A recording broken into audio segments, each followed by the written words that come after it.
Yung mga papaya na itinanim ko dito, siguro mga ilang linggo pa mahihinog na ito. Tapos maraming na siya ulit. Kasunod, pwede nang i-harvest itong aming papaya.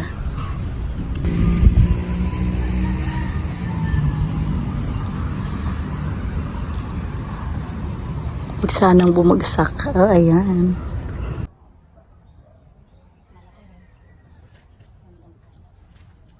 Yung mga papaya na itinanim ko dito, akala ko mamamatay na kasi halos hindi sila lumalaki. Pero ngayon, ayan, malapit na sila mamunga kasi may mga bulaklak na.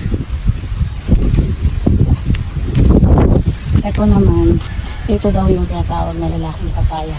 Ang ginawa ko, itinrun ko siya. Kagaya ng dati kong ginawa doon sa tanim ko dito na lalaki rin pero naging bumunga siya. So hopefully ganun din ang mangyari dito. Let's wait. Ayan, ito naman dalawa sila dito. Lumulusog na at ayan, bumubulaklak na rin. Then ito medyo tumataba na rin siya, malaki na rin.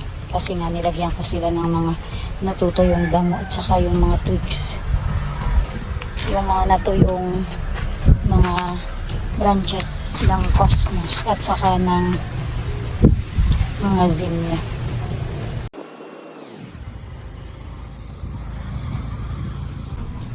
Sinong mag-aakala na lalaki ng kaganito kalaki itong papayang ito? Ayan. Siguro mga ilang linggo pa mahihinog na ito. Tapos maraming na siya ulit. Kasunod ng bubunga. Lalaki. At mahihinog.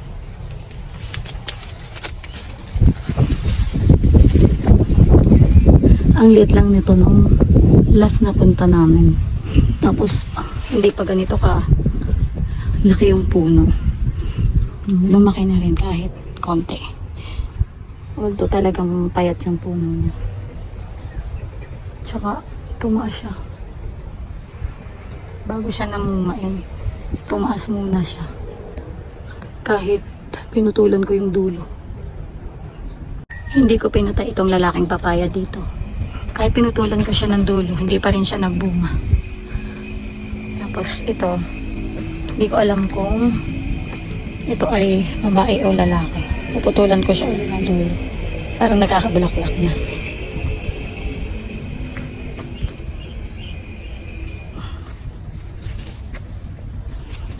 Bago pa lang uli ako bumabalik dito sa garden namin kasi naging busy. Ayan. Ito yung last na nalinisan ko nun kaya maganda ang bulaklak ng orchids. Tapos ito, may sakit ito yung papaya namin. Yung mga kulay white. Hindi ko alam kung anong tawag. Siguro ilalagay ko na lang dun sa baba. Isa-search ko pa.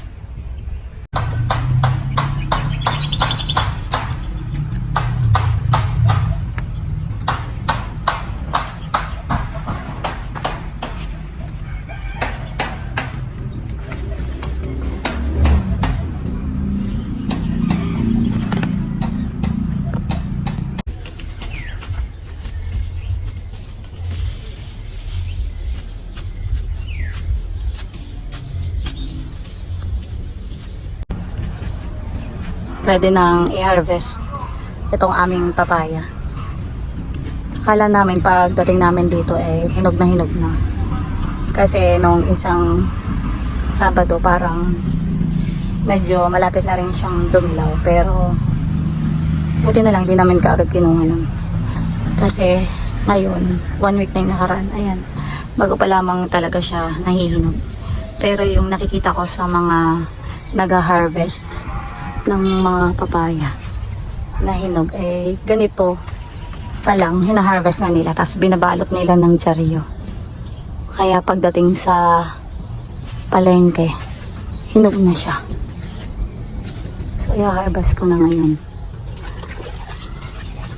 Ito yung first na bunga niya. Then hindi naman kami kumukuha dito ng ng hindi hinog. Kasi kung gusto naming magtinola, pumibili na lang kami sa palengke ng papaya. Dahil nga, pinapahinog namin yung mga bunga nitong papaya namin. So, pag hinarvest ko to, parang yung isa, yung katabi niya, mga siguro 2 weeks, siya naman ang mahihinog. Kaya lang dahil maulan ngayon, parang hindi maganda. Nagkakaroon ng ano, yun, yung itim-itim.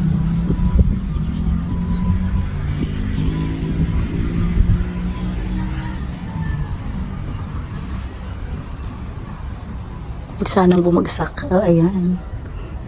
Ito na, ayan. Talagang siguro mga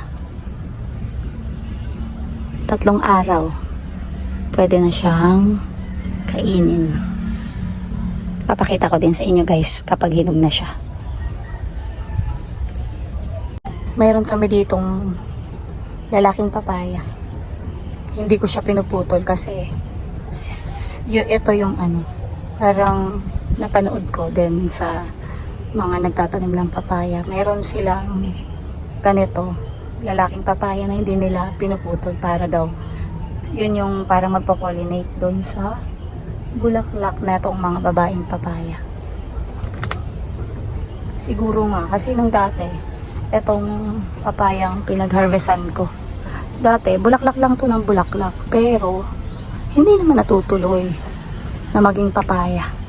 Pero nung ito namulaklak na itong lalaking papaya, ayan, dumami nga yung kanyang bunga. Siguro totoo ngayon.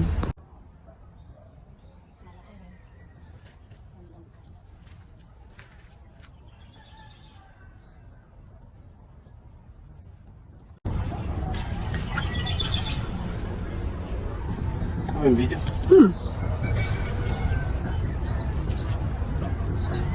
Ba, parang gusto mo ikabit ulit.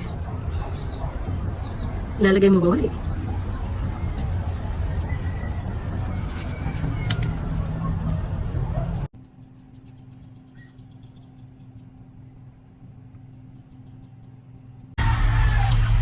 Yan, nahinog na naman yung kasunod na malaki.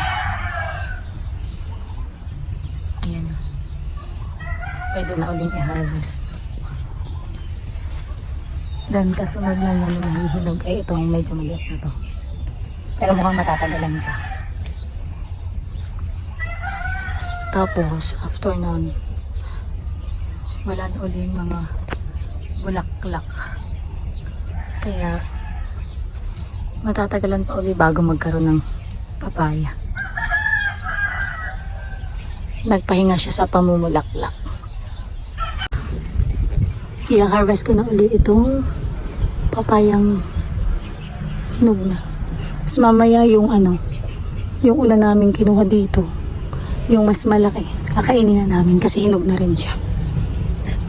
Ayan.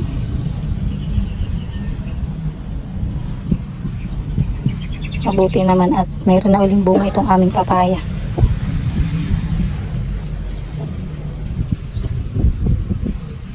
Hindi na bibili sa grocery ng papayang hinog.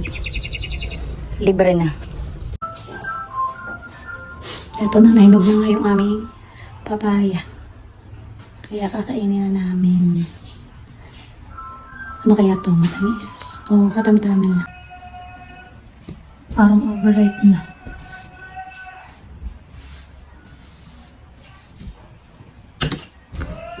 Ayan. Ay, di ba maano? Sira na yun. May ganun. Ito yung gato na kainin na.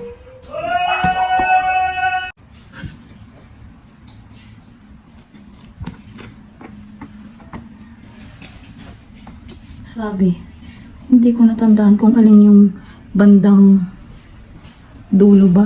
Yung ba? O dito yung babae daw ang ano ng papaya. Huwag na natin kainin itong banda dito. Huwag na kainin to. May parang ano, yung puti kanina. Matamis na siya. Tsaka malapit na siyang mag-overripe. Pero okay pa naman. Mas gusto ko nga lang yung hindi pa siya masyadong yung medyo malutong-lutong na siya. Pero hindi siya masyadong matamis.